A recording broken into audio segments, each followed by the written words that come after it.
மத்தேயு எழுதிய நற்செய்தி அதிகாரம் 11 இறைவசனங்கள் 20 முதல் 24 முடிய.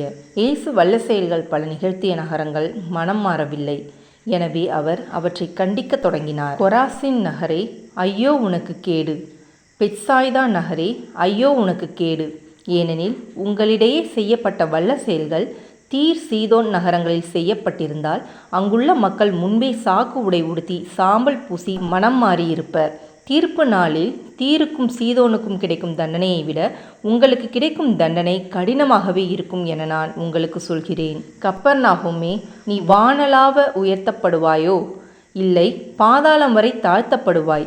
ஏனெனில் உன்னிடம் செய்யப்பட்ட வல்ல செயல்கள் சோதோமில் செய்யப்பட்டிருந்தால் அது இன்று வரை நிலைத்திருக்குமே. தீர்ப்பு நாளில் சோதோமுக்கு கிடைக்கும் தண்டனையை விட உனக்கு கிடைக்கும் தண்டனை கடினமாகவே இருக்கும் என நான் உங்களுக்கு சொல்கிறேன். இது கிறிஸ்துவின் நற்செய்தி. கிறிஸ்துவே உமக்கு புகழ்.